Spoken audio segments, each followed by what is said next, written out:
Hello everyone, সবাইকে সোনামণি learning সেন্টারে স্বাগত। আজকে আমি নিয়ে এসেছি দশম শ্রেণীর ভূগোলের প্রথম পর্যায়ক্রমিক মূল্যায়নের সাজেশন। এখানে যে প্রশ্নগুলো আমি রেখেছি প্রত্যেকটা প্রশ্ন খুবই ইম্পর্টেন্ট। তোমরা এখান থেকে প্রত্যেকটা প্রশ্নই কমন পেয়ে যাবে, এর বাইরে তোমাদের এক্সট্রা কোনো প্রশ্ন পড়তে হবে না। দেখো কি কি বিষয় থাকবে। প্রাকৃতিক ভূগোল থেকে থাকবে বহির্জাত প্রক্রিয়া ও তাদের দ্বারা সৃষ্ট ভূমিরূপ। আঞ্চলিক ভূগোল থেকে থাকবে পঞ্চম অধ্যায় ভারতের প্রাকৃতিক পরিবেশটা শুধু থাকবে। দেখো বিভাগ ক, বিভাগ খ, বিভাগ গ, বিভাগ ঘ এবং বিভাগ ম। দেখো নাম্বার প্যাটার্নটা তোমরা একটু দেখে নাও। 1 নম্বরের প্রশ্ন থাকবে 8টা, এসে কিউ থাকবে 8টা প্রশ্ন, 2 মার্কসের জন্য দুটো 4টা প্রশ্ন থাকবে, 8 নম্বর থাকবে। 3 নম্বরের জন্য একটা দুটো প্রশ্ন থাকবে, 6 নম্বর থাকবে।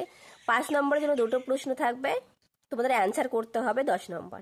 ঠিক আছে, তোমরা অবশ্যই সাজেশনগুলো দেখে নিও। দেখো 2 নম্বরের জন্য পড়বে প্রাকৃতিক ভূগোলের প্রথম অধ্যায় বহির্জাত প্রক্রিয়া ও তাদের দ্বারা সৃষ্ট ভূমিরূপ। এখান থেকে 2 নম্বরের জন্য পড়বে পর্যায়ন কাকে বলে, ভেরি ভেরি ইম্পর্টেন্ট প্রশ্ন। নদীর ধারণ অববাহিকা কাকে বলে, জলবিভাজিকা কাকে বলে, অপসরণ গর্ত কিভাবে সৃষ্ট হয়, এই প্রশ্নগুলো অবশ্যই পড়বে, এর বাইরে কোনো প্রশ্ন আসবে না। আমি যা সাজেশন দিব এখান থেকেই আসবে। গিরিখাত কাকে বলে, হিমশৈল কাকে বলে, ইনসেলবার্স কাকে বলে। 8 দাগে উচ্চগতিতে পার্শ্বক্ষয় অপেক্ষা নিম্নক্ষয় অধিক হয় কেন।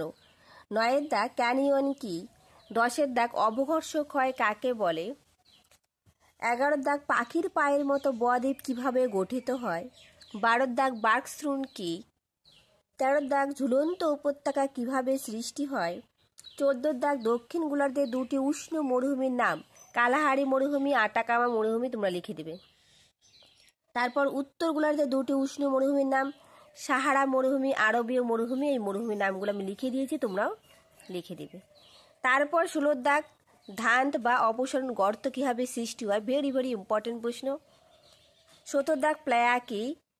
18 দাগ লোয়ের সমভূমি কি। এই প্রশ্নগুলোই করবে, ঠিক আছে, এই প্রশ্নগুলোর বাইরে কোনো প্রশ্ন আসবে না। তারপর 19 দাগ হিমরেখা কাকে বলে। 20 দাগ পেডিমেন্ট কি। 21 দাগ পলল শঙ্কু কি।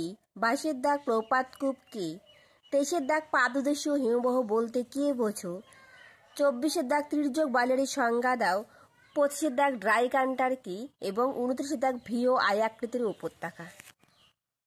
এবার দেখো বহির্জাত প্রক্রিয়া থেকে 3 নম্বরের জন্য পার্থক্য লেখো। পার্থক্যগুলো অবশ্যই পড়বে, এই পার্থক্যগুলো ভেরি ভেরি ইম্পর্টেন্ট। আরোহণ প্রক্রিয়া ও অবরোহণ প্রক্রিয়ার মধ্যে পার্থক্য, গিরিখাত ও ক্যানিয়ন, নদী উপত্যকা ও হিমবাহ উপত্যকা, রসে মতানে ও ড্রামলিন, শাখা নদী ও উপনদী, বারখান ও শিব বালিয়াড়ির মধ্যে পার্থক্য, আয়াকৃতির উপত্যকা ও ভি আকৃতির উপত্যকার মধ্যে পার্থক্য, অনুদৈর্ঘ্য ও তির্যক বালিয়াড়ির মধ্যে পার্থক্য। অনুদৈর্ঘ্য ও তির্যক বালিয়াড়ি এবং বারখান ও শিব বালিয়াড়ি একই বালিয়াড়ি। যেগুলো ভেরি ভেরি ইম্পর্টেন্ট দেওয়া আছে, স্টার মার্ক দেওয়া আছে, সেগুলো বেশি বেশি করে পড়বে, ঠিক আছে। তারপর 3 নম্বরের জন্য পড়বে উষ্ণ মরু অঞ্চলে বায়ুর কাজের প্রাধান্য দেখা যায় কেন। 3 নম্বর নদীর মোহনায় বদ্বীপ কেন গড়ে ওঠে। 4 নম্বর নদীর বহন কার্যের 3টি প্রক্রিয়া আলোচনা করো। 5 নম্বর সুন্দরবন অঞ্চলের জলবায়ুর পরিবর্তনের 3টি প্রভাব লেখো। 6 দাগ অশ্বক্রাকৃতির হ্রদ কিভাবে সৃষ্টি হয়। 7 দাগ জলপ্রপাত কিভাবে গড়ে ওঠে। 8 দাগ কি কি কারণে মরুভূমির সম্প্রসারণ ঘটে। 9 দাগ বিভিন্ন ধরনের গ্রাফ রেখার সংক্ষিপ্ত বিবরণ দাও। এই প্রশ্নগুলো অবশ্যই কমপ্লিট করবে। 10 দাগ হিমবাহের শ্রেণীবিভাগ করো ও তাদের পরিচয় দাও। 11 দাগ ঝুলন্ত উপত্যকায় জলপ্রপাত গঠিত হয় কেন। যেগুলো স্টার মার্ক দেওয়া আছে, ভেরি ভেরি ইম্পর্টেন্ট দেওয়া আছে, ওগুলো বেশি বেশি করে পড়বে। 12 দাগ মরু সম্প্রসারণের কারণ ও তার প্রতিকার লেখো। 13 দাগ হিমরেখা একই উচ্চতায় থাকে না কেন। 14 দাগ উপকূল অঞ্চলে বায়ুর কাজ বেশি কার্যকারী কেন। যদি তোমাদের উত্তর লাগে আমাকে অবশ্যই বলবে, আমি উত্তর দিয়ে দিব। 15 দাগ কি কি প্রক্রিয়ায় নদীর ক্ষয় কাজ হয়। 16 দাগ বদ্বীপ সৃষ্টির অনুকূল পরিবেশ। 17 দাগ ক্রেভার্স ও বার্কস্ট্রুন পর্বত আরোহীদের জন্য বিপজ্জনক কেন। বারবার বলছি, যেগুলো very very important star mark দেওয়া আছে সেগুলো বেশি বেশি করে পড়বে। দেখো 5 নম্বরের জন্য পড়বে, একে দেওয়া আছে নদীর ক্ষয়কার্যের ফলে সৃষ্ট ভূমিরূপগুলি বর্ণনা দাও। এই প্রশ্নটা ভেরি ভেরি ইম্পর্টেন্ট। 2 দেওয়া আছে নদীর সঞ্চয় কার্যের ফলে সৃষ্ট ভূমিরূপগুলির বর্ণনা দাও। এই দুটো প্রশ্ন পড়লে তোমরা একটা প্রশ্ন কমন পেয়েই যাবে, ঠিক আছে। আর 3 নম্বরে হিমবাহের ক্ষয়কার্যের ফলে সৃষ্ট ভূমিরূপগুলি বর্ণনা দাও। এটা মাধ্যমিক 2025-এ অলরেডি চলে আসছে, তোমাদের আর পড়ার দরকার নাই। তোমরা এই দুটো প্রশ্ন পড়লে তোমরা একটা প্রশ্ন কমন পেয়ে যাবে। তারপর পড়বে বায়ুর ক্ষয়কার্যের ফলে সৃষ্ট ভূমিরূপগুলি বর্ণনা দাও। এই প্রশ্নটা খুব ইম্পর্টেন্ট। বায়ুর সঞ্চয় কার্যের ফলে সৃষ্ট ভূমিরূপগুলি বর্ণনা দাও। 6 দাগে বায়ু ও জলধারার মিলিত কার্যের ফলে সৃষ্ট ভূমিরূপ, এবং 7 দাগ হিমবাহ জলধারার মিলিত কার্যের ফলে সৃষ্ট ভূমিরূপ। আমি বলবো এই দুটো পড়লে একটা তো তোমরা কমন পেয়ে যাচ্ছ, আর এগুলোর মধ্যে যে কোনো একটা আসতে পারে। ঠিক আছে, এবার চলো আঞ্চলিক ভূগোলটা দেখে নেই।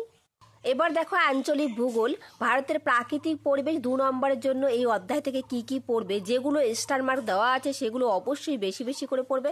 1-এ দেওয়া আছে তরাই বলতে কি বোঝো, ভেরি ভেরি ইম্পর্টেন্ট। 2-এ দেওয়া আছে মরুস্থলী বলতে কি বোঝো। 3 নম্বর ময়দান ও মালনাদ বলতে কি বোঝো। 4-এর দাগে তাল কি ও বেত কি। 5-এর দাগে কচ্ছেরণ কি। 6-এর দাগে পশ্চিমী ঝঞ্ঝার সংজ্ঞা দাও। 7-এর দাগে দুন বলতে কি বোঝো। 8-এর দাগে মৌসুমী বিস্ফোরণ। 9-এর দাগে বৃষ্টির জল সংরক্ষণের 2টি উদ্দেশ্য লেখো।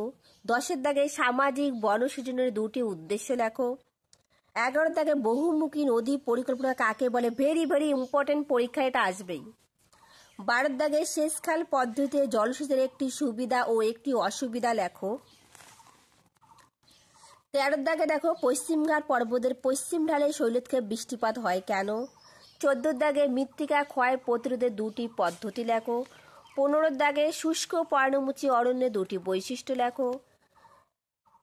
16-এর দাগে ম্যানগ্রোভ অরণ্যে 2টি বৈশিষ্ট্য লেখো। 17-এর দাগে কৃষি বনসৃজন কাকে বলে। 18-এর দাগে ভারতের মরু উদ্ভিদের 2টি বৈশিষ্ট্য লেখো।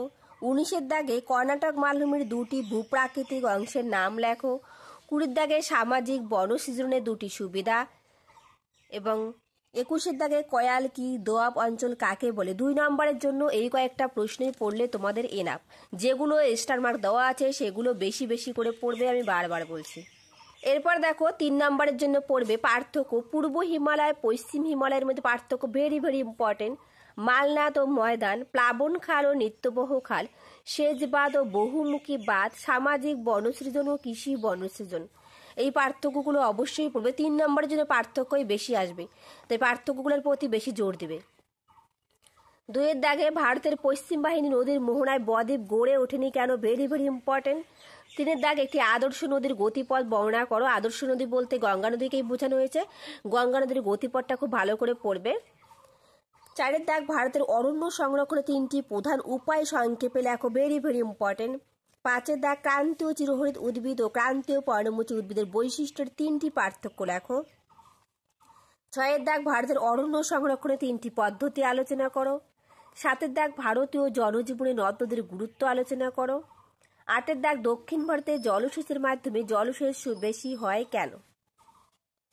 তার সাথে তোমাদের কিছু কথা বলে রাখি, আমি জিওগ্রাফির অনেকগুলো বই সলভ করেছি, তোমরা সেগুলো দেখতে পারো। বসু মৌলিকের বই, রণজিৎ গোড়াঙের বই, তারপর বাণী সংসদের বই, সমরেন্দ্রনাথ মোদকের বই, প্রত্যেকটা বই থেকে আমি প্রথম অধ্যায় এবং পঞ্চম অধ্যায় সলভ করিয়েছি। তোমরা দেখোনি, ভিডিও ডেসক্রিপশন বক্সে লিঙ্ক থাকবে, সেখান থেকে দেখে নিও। এছাড়াও আমি অনেকগুলো সাজেশন দিয়েছি, তোমরা সেগুলোও দেখতে পারো। তারপর দেখো 9-এর দাগ জল সংরক্ষণের গুরুত্ব পদ্ধতি লেখো। 10-এর দাগ বহুমুখী নদী পরিক্রমার উদ্দেশ্য লেখো। এই প্রশ্নটা তোমাদের পরীক্ষায় আসবেই, আমি বারবার বলছি। 11-এর দাগ মৌসুমী জলবায়ুর উপর জেট বায়ুর প্রভাব, এই প্রশ্নটাও খুব ইম্পর্টেন্ট। ভারতকে মৌসুমী জলবায়ুর দেশ বলে কেন। 12-এর দাগ থর মরুভূমি সৃষ্টির কারণ। 13-এর দাগ করমণ্ডল ও তামিলনাড়ুর উপকূলে বছরে 2বার বৃষ্টিপাত হয় কেন। 14-এর দাগ ভারতে খরা ও বন্যার কারণ কি। 15-এর দাগ ভৌমজলের অতিরিক্ত ব্যবহারের প্রভাব। 16-এর দাগ মৃত্তিকা ক্ষয়ের কারণ। 17-এর দাগ অরণ্য সংরক্ষণের পদ্ধতি। এরপর দেখো 5 নম্বরের জন্য পড়বে 1-এর দাগে দেওয়া আছে ভারতের ভূপ্রাকৃতিক শ্রেণীভাগ করে যে কোনো একটি বিভাগ আলোচনা করো। 2-এর দাগে ভারতের উপকূলীয় সমভূমির ভূপ্রকৃতির বর্ণনা দাও, ভেরি ভেরি ইম্পর্টেন্ট প্রশ্ন। 3-এর দাগ উত্তর দক্ষিণ ভারতের নদ নদীর প্রাকৃতিক বৈশিষ্ট্যের পার্থক্য, এই যে পার্থক্যটা পড়বে, খুব ইম্পর্টেন্ট। 4-এর দাগ ভারতের পূর্ব ও পশ্চিম উপকূলের সমভূমির প্রাকৃতিক বৈশিষ্ট্যের পার্থক্য লেখো, খুব ইম্পর্টেন্ট। 2, 3, 4 এবং 5 খুব ইম্পর্টেন্ট প্রশ্ন আসবে, এখান থেকে যে কোনো একটা প্রশ্ন পরীক্ষায় আসবেই। ভারতের জলবায়ু নিয়ন্ত্রণের প্রধান কারণগুলি ব্যাখ্যা করো। 7 দাগ ভারতের জলবায়ুর প্রধান বৈশিষ্ট্যগুলি বর্ণনা করো। এই যে 1 থেকে 7 রয়েছে, এখান থেকে যে কোনো একটা প্রশ্ন তোমরা পেয়েই যাবে। এরপর 8 দাগ ভারতের পশ্চিম হিমালয়ের ভূপ্রকৃতির সংক্ষিপ্ত বিবরণ দাও। 9 দাগ উত্তর ভারতের দক্ষিণ ভারতের নদীর পরিচয় দাও। এই প্রশ্নটা খুব ইম্পর্টেন্ট। 10 দাগ ভারতের কৃষিতে জলসেচের প্রয়োজনীয়তা। 11 দাগ ভারতের জনজীবনে হিমালয়ের পর্বতমালার প্রভাব। 12 দাগ ভারতের জলবায়ুতে মৌসুমী বায়ুর প্রভাব, এটা আমি 2 ও 3-এও দিয়েছিলাম। 12 দাগ ভারতের পলি মৃত্তিকা কৃষি মৃত্তিকার বৈশিষ্ট্য আলোচনা করো। এই প্রশ্নটা খুব ইম্পর্টেন্ট। 13 দাগ প্রস্থ বরাবর হিমালয় পর্বতের ভূপ্রাকৃতিক পরিচয় এবং দৈর্ঘ্য বরাবর হিমালয় পর্বতমালার ভূপ্রাকৃতিক পরিচয়, এই দুটো প্রশ্ন পড়ে দেবে। আমি তোমাদের বললাম 1 থেকে 7 পর্যন্ত, এখান থেকে যে কোনো একটা প্রশ্ন তোমরা পেয়েই যাবে প্রাকৃতিক ভূগোল থেকে। তাহলে আজ রইল এই পর্যন্ত, আবার দেখা হবে নতুন আর একটা ভিডিওতে। তোমাদের যদি ইতিহাস সাজেশন লাগে তোমরা অবশ্যই কমেন্ট বক্সে কমেন্ট করবে, আমি ইতিহাস সাজেশনও দিয়ে দিব।